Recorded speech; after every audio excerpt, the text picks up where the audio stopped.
Wala tayong magagawa. You have to obey. You have to obey. Kung ano pinagagawa sa'yo, sabi, attest ninyo. Ang dapat daw nag-motion doon ay ang panig ng depensa. Hindi ang sila mismo. Hindi ang prosecutor, yung judge, senatorial judges. Dahil wala naman po sa mandato ng mga senador ang mag-file at mag-desisyon sa ganitong klaseng mga motion. In fact, ito po ay gawain dapat ng defense, ng abogado, ng defense. Kaya nga po, parang lumalabas po dito, sila na rin ang nag-aabogado. Mali naman yung pangangatwira na yun din. Nag-constitute na yung Senado as an impeachment court. Sa makatwid, yung korte, yun ang Senado. Yes. Okay? Yung House of Representatives, represented by the prosecutors, kayo yung kayo yung litigan. Opo. Ngayon, ang korte, sa regular na korte, kung ano man ang sinabi sa'yo ng korte, sumunod ka. Utos ng korte. Hindi ka pwedeng hindi sumunod doon. Kapag, ngayon halimbawa sa korte natin, meron siyang inutos sa'yo, at hindi ka sumunod, madidisbisan ka. Makikita mo, dito sa pahayag ng pagkakasoli, teka muna, i-attest ninyo. Ibig sabihin, balikan ninyo yung pangyayari. Hindi ba? Paano po yun? Kasi sabi nila, hindi namin tatanggapin yung yung pagbabalik. Hindi nasa sa inyo yun. Huwag nyo tanggapin. Anong problema doon? Di yun? Parang anong mangyari? Deadlock ba? Considered ba yun as a deadlock ang usapin? Kasi hindi gagalaw. Kaya deadlock, wala tayong magagawa. You have to obey. You have to obey. Kung ano pinagagawa sa'yo, sabi, i-attest ninyo. Sabi nila, there is a presumption of regularity. Yung presumption na yun is disputable. Okay. Kasi presumption nga. Presumption na but it can be overcome by better argument. Halimbawa, bakit hindi mo ipaliwanag? Katanungan dito, Sen, ay yun daw pag-remand ng impeachment complaint ay first time na nangyari. At may nagsasabi naman na, hindi, wala yan sa batas, diba? Kaya nga raw hindi tinanggap ng Kaya daw hindi tinanggap ng Kamara de Representante yung remand. At tungkulin daw ng Senado as impeachment at court ay hindi ibalik kundi i-forward, diba? I-hear, i-acquit o kaya ay patawan ng guilty. O kaya naman dapat daw nag-motion doon ay ang panig ng depensa. Hindi sila mismo. Hindi ang prosecutor, yung judge, senatorial judges. Hindi, mali naman yung pangangatwira na yun din. Kung inaakala mo na talagang nag-constitute na yung Senado as an impeachment court. Sa makatwid, yung korte, yun ang Senado. Okay? Yung House of Representatives, represented by the prosecutors, kayo yung kayo yung litigan. Ngayon, ang korte, sa regular na korte, kung ano man ang sinabi sa'yo ng korte, sumunod ka. Utos ng korte. Hindi ka pwedeng hindi sumunod doon. Kapag, ngayon halimbawa sa korte natin, meron siyang inutos sa'yo, at hindi ka sumunod, madidisbisan ka. Di ba? Kasi sabi nila, hindi naman pwedeng hindi. Ngayon kasi, merong bagong tuntunin. Ayoko naman sa yung mga detalye. Ang korte, sa ngayon, regular courts, hindi nga pinapayagan ng motion to dismiss. Nakalagay. Sabi niya, the defendant is now ordered to file his or her reply, not a motion to dismiss. Yun. Within a period of blah, blah, blah. Pero, ang isa naman ngayon na innovation ng korte, ang una niyang didinggin yung affirmative defenses. Kasi, yung dinimanda mo si Nelson, ikaw ang plaintiff dyan. So, ang dependent si Nelson. Si Nelson, nakita niya, walang jurisdiction to. So, pagsagot niya ngayon, ang unang affirmative defense, walang jurisdiction. Yun ilalagay mo Ngayon, ang korte, bago niya pagpasyahan, mag-trial tayo on the merits, titingnan niya yung affirmative defenses. Nakita ng impeachment court, teka muna, parang may mali sa pangyayari kasi. Bakit kanya napag-alaman namin na meron palang 3 impeachment complaints ang ipinail sa House of Representatives December pa 2024?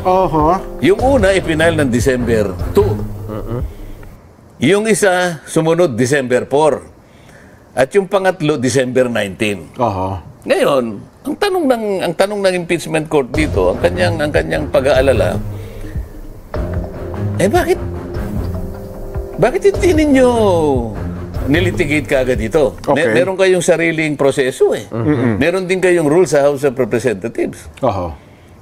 bakit hinintay nyo pa na mag-2025 at ang hindi namin maintindihan, ipinlano nyo pa nga niya na i-file ninyo hours before the close of the third regular session. Doon kami nagtataka, sabi na Senado eh. May tatlo ng anong ginawa nyo doon sa tatlo? Kayo nga Na-pending ho yung tatlo, tsaka yung pang-apat lang. inupuan ninyo yung tatlo. Bakit? Ikakatwiran nila. Ba, hindi naman namin, yan. Teka muna, anong ginawa nyo? Sapagkat kung isasalang-alang ninyo ang inyong rules, kapag binasa ninyo ang rules ninyo, ang nakalagay doon, kapag ka nagsumite, pag nag-file ng impeachment complaint, verified, yung isang partido, katungkulan ng Secretary General to immediately refer it to the Speaker's office. Merong word na immediate immediately. Tanong na Senado ngayon, nasa impeachment court, bakit yung word na immediately hindi nyo ginamit? So, ba't hindi nyo ni-refer?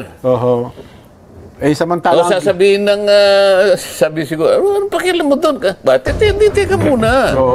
Kayo binayolate niyo yung rule nyo Pagkatas kayo pipilitin nyo kami, forthwith. Pinagmamadali nyo kami, pero kayo hindi kayo nagmadali. Sa lalong madaling panahon daw po, forthwith yung immediately, ano ibig sabihin? Hindi sa mas lalong madaling panahon. Pareho lang yun may katwira, sabi niya. Nakalagay, the Secretary General shall immediately refer it to the office of the Speaker. Ngayon, tatlo dyan ang ipinail noong December. May panahon pa Ngayon, ang tanong ko sa inyong dalawa ngayon, bakit ang Secretary General, despite the fact noong January 10, 2025, sinabi niya na i-refer niya na sa office of the Speaker, bakit hindi nangyari? Hindi pa rin na-repair. Bakit walang explanation? Bakit ngayon bigla ninyong naisip? Doon pa naman doon sa closing hours na. Patapos na yung tayo. magsisesyon na, closing na ng session Ilang oras na lang magko-close ang session, bakit doon yun? Kaya parang parang mayroong bad faith dito. Yun ang, sa tingin ko, yun ang damdamin ng outgoing Senate. Kaya nga ang kanyang pahayag teka muna, ibalik niya muna natin. Wala pa i-attest ninyo kung wala kayong paglabag sa one-year ban rule. Kasi, alam mo dyan, nakalagay sa ating batas, isa lang na impeachment ang ipapile mo. Sa isang impeachable official, kada taon. 2024, tatlo. Hindi naman namin ginalaw, kaya klasipikado na wala pang naipal. Hindi. Salita mo lang yan. Ang tanong namin, ba't hindi mo nga ginalaw? So parang sinadya mo Nananadya ka Kaya ang tanong kasi doon, kailan ba talaga nagsisimula yung day one nung pagtanggap ng impeachment? Kasi andun ang pagtatalo Kasi akala niya, di ba, nung tinanggap sasabihin niya, ang pagsimula talaga, yung tinatawag na filing, ay kapag ni-repair mo na. Sa Committee on Justice. Ang tanong ko sa iyo, ba't hindi mo ni-repair? Hinintay pa raw po nila, nilagong pa raw nila Para i-consolidate daw po yung complaints Immediately, ang sinasabi ko sa iyo, yung inupuan mo, doon lamang sa punto na sinasabi sa iyo ng rules na immediately refer it to the office of the Speaker. Pati ba naman yun hindi ginawa ng Secretary General? Bakit? Okay. Kasi sabi nila, judicial notice na, hindi namin alam kung ano yung ginagawa nyo, sasabihin ng Senado. Hindi namin pwedeng ipakahulugan na alam namin lahat kung anong ginagawa nyo. Sa amin lang, parang may bad faith. Kasi alam namin na ang tuntunin nyo, kapag kami nag-file ng impeachment complaint, verified, walang gagawin, ministerial on the part of the Secretary General to immediately refer it to the office of the Speaker. Ang tanong, tatlo yun. Bakit isa man doon, wala kang ni-refer? At sa tatanong ngayon ang Senado, kaya nga, teka muna, kung kayo nga inupuan nyo ngayon kami pagmamadaliin. Sa tatlo bang yun, may mga endorser din, Congressman? Kasi parang... Meron! Lahat pala, Kompleto yun. May verified. Merong endorser. Kaya hindi mo pwedeng sabihin. Kasi po, wala pong nag-endorse, kaya hindi namin ni-repair. Yung isa po, hindi verified, kaya hindi po namin Yung isa po, walang kakwenta-kwenta talaga, kaya hindi namin ni-repair. There should be an adequate explanation kung bakit Section 3 yun ang aming rules. Alam mo yun to immediately refer. Bakit kayo nagmamadali, pinamamadali nyo kami, pero yung word na immediately sa inyo, nung tinanggap nila mula sa SecGen, hindi nyo pinansin. ganun pala. Yung word na immediately, dinedman mo, pero kami, pinagmamadali mo kami. Bakit? Okay. So makikita mo, dito sa pahayag ng pagkakasoli, teka muna, i-attest ninyo. Ibig sabihin, balikan ninyo yung pangyayari. Hindi ba? Paano po yun? Kasi sabi nila, hindi namin tatanggapin yung yung pagbabalik. Hindi nasa sa inyo yun. Huwag nyo tanggapin. Anong problema dun? Di ano ho yun? Parang anong mayroon? Deadlock ba? Considered ba yun as deadlock ang usapin? Kasi hindi gagalaw. Kaya deadlock, wala tayong magagawa. You have to obey. You have to obey. Kung anong pinagagawa sa'yo, sabi, attest ninyo. Sabi nila, there is a presumption of regularity. Opo. Yung presumption na yun is disputable. Okay. Kasi presumption nga. Presumption lang But it can be overcome by better argument. Halimbawa, yun bakit hindi mo ipaliwanag? Bakit yung unang tatlo na may taong... May pagkakataon pa, mahaba panahon. Mahaba pa eh. December, lalo na yung December 2. Opo. Magkasunod December 4. O isa man doon dapat ni-repair mo na eh.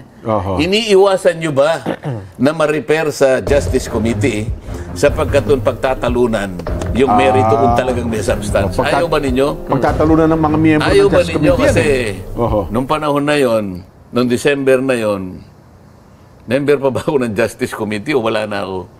Member pa. Member pa kayo, opo. Wag na natin nga nandiyan si Marcoleta. Vice chair ako dun eh. Vice chair kayo ng Justice Committee. Natatakot ba kayo na nandun ako? Hindi ko naman sinasabing yun ang dahilan din. Sinasabi ko na lang ngayon. Ano ang ginamit nila? Hindi Justice Committee. Gumamit sila ng ibang paraan. Gumamit sila ng Committee on Good Government. Yes, opo. Yung ang good government din, yung sinasabi ko sa iyo, is in aid of legislation. Pero yung kanilang nakanap kuno na ebidensya, ginamit nila sa impeachment. Yes. Baliktad eh. Yung impeachment, Justice Committee, hindi good government. Tingnan mo, gumamit sila ng ibang kaparaanan para maiwasan lang. Nung napunta na sa good government, wala na ako eh. Tinanggal nga ako eh. Opo, tinanggal din kayo. Ba? Kahit na nung nasa good government, Vice Chair din ako dun eh. Ngayon, tanggalin mo si Marcoleta dyan para lang makasiguro sila. Ngayon, mapapansin na ninyo ang koneksyon. Kayong pala. Hindi nila ni-repair kaagad. Vice Chair kasi ako ng Justice. Nung gamitin nila yung isang committee, Vice Chair ako doon, tinanggal nila ako. Tinanggal na kayo. Ngayon, hindi mo sinasabing yun ang totoo. Pero, masyado namang kaduda-duda. Parang it's too good to be true. Kaya lang, ba't ganun ang nangyari? Hindi pa ba sapat, Sen, kasi bago sila mag-adjourn, ay may House Bill resolution na din na nilabas na sinasabi doon na ang impeachment complaint ay walang nilalabag na anumang provision ng saligang batas. Hindi pa pwede magamit yun para ito na yung certification na hinihingi ng Senado? May House Bill resolution pala, hindi House Bill. May House resolution. Na ipinasa ng plenaryo. At sinesertify nila na walang nilalabag yung impeachment complaint na pinail nila sa Senado. Iba naman yun, attest ninyo na na hindi nyo nilabag yung 1-year bar rule. Yun ang sinasabi niya eh. Hindi magagamit yung resolution na yun. Hindi yung kinakailangan i-attest ninyo talaga. At pagkatapos hindi lang doon naman hindi lang naman doon napupunta doon eh. Ang pinag-uusapan, bakit sa dami-dami ng panahon, bakit yung February 5 na ilang oras na lang magsasara na ang tindahan? Gustong-gusto mo palang bumili ng Gustong bumili ng hopya pala Gustong-gusto mo ng hopya. Alam mo naman na isasara ko na yung kortina ko. Doon ka pa umano. Nako. Ngayon, malinaw na, tingnan mo, parang ang daming bad faith dito eh. Ang House of Representatives, kasali siya doon sa preparation and adoption ng concurrent resolution ng legislative calendar. Alam nila kung ano yung mga urgent measures na dapat pagtalunan. Hindi sila makakawala sa responsibilidad ng alam nila kung ano yung gawain ng kahuli-huli ang Kongreso. Ito yung third regular session. Bakit pa doon sa... Yung araw na yun, magre-recess na eh. Pagkatapos, doon mo gagamitin yung fourth week. Meron kang gustong mangyari eh. Meron kang gustong sabihin na parang itatawid mo eh. Hindi ganoon eh. Kaya nga yung pangalawang consideration nung pagsusuli, sabi ng impeachment court, to adopt a resolution Opo. na papayagin ninyo yung 20th Congress Kayo ang ano. na kinukumpirma niyo yung kagustuhan niyo na itawid ito. I-carry over ng 20 sabi nila, Congress. paano namin magagawa? Hindi pa existido. Yun na nga eh. Yan lang is already a tacit admission na meron talagang may katapusan talaga eh.